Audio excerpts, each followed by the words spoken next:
Simulated flameout pattern is a great way to learn about energy management. Now we're going to even simplify that task more by using some real simple to use oral angle of attack cues. So today we're going to use L/D max for maximum range glide and on speed for maximum endurance glide. Now this maneuver combines elements of the 1080 steep spiral that we teach to flight instructors and commercial pilots with a normal 180-degree power-off approach that we teach to all private pilots. So let's fly through the maneuver and look at things in just a little bit more detail. We're starting out of a go-around from a low approach, and all I'm doing is accelerating the airplane after a normal takeoff to a L/D max condition. And of course, L/D max is going to give me the best rate of climb. I obviously want to climb as efficiently as possible. The oral AOA logic makes that very easy because the 400 hertz beams start at L/D max. So all I'm doing is adjusting pitch with a wide open throttle to be in and out of the start of the tone. And that's going to give me optimum climb performance.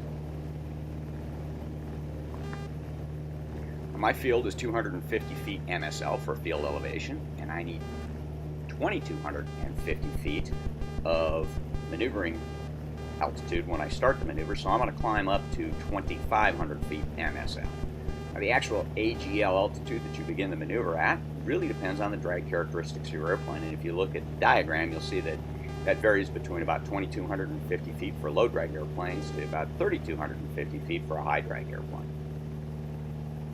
Now, today we got a controlled burn going on just to the northeast of the field, so that'll help you picture the winds aloft, which are about 0.45 at 28 miles an hour, slightly less down at the ground. And I'm just going to go ahead and maintain an L/D max condition until we achieve 2,500 feet MSL, at which point I'm going to turn downwind, pull the power back, and maintain an L/D max condition. So if you look out the left wing, you can see the runway appearing there. And the next cue that I'm looking for while I'm finishing up landing checks is the touchdown zone. I'm going to actually begin the 1080 steep spiral when I'm abeam the point that I want to land at.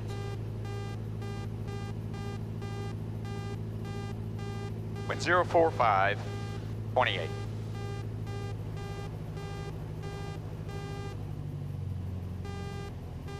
Now the 1080 steep spiral is actually really easy to fly with the oral AOA cue. All I'm going to do is initially establish about a 60-degree bank, 2G condition when I'm downwind, and pull back to an on-speed.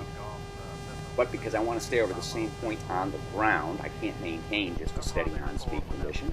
I've got a pretty big overshooting crosswind today, so I've actually got to ease the bank just slightly as I turn into the wind, and I'm going to do that by relaxing the back pressure to establish an L/D max condition and allowing the G's to come off to about 1.4 while I'm upwind.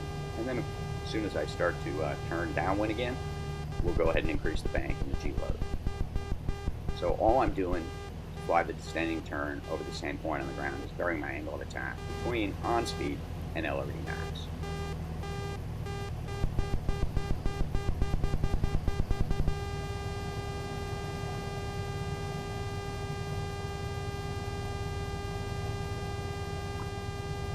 Now, at the conclusion of the spiral, my objective is to roll out at a normal low key position, which for my airplane is 800 to 1,000 feet AGL. From that position, I'm going to fly a normal base and final. Matter of fact, it's the same place I start my base and final every time I fly a visual pattern.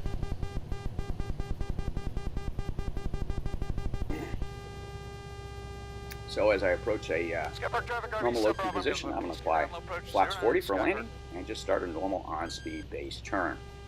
Now, if I'm a little high at that point, I can square my base off, and if I'm a little low, I can head right towards the touchdown zone. Ultimately, I'm a big Bob Kruger fan, so I like to keep a little extra energy in the bank, take it out, spend it in small increments. The way I do that is by flying more towards a slightly fast cue rather than on speed, or certainly not slow, and a little bit high, and I can actually take some of that altitude out with a slip. So just a series of small slips on the way down, and small pitch adjustments, with the objective of rolling out on a 10 to 12 second final. And of course I want to be on speed crossing the fence because that's a perfect energy state for my landing. And I want the wheels to touch in a normal touchdown zone.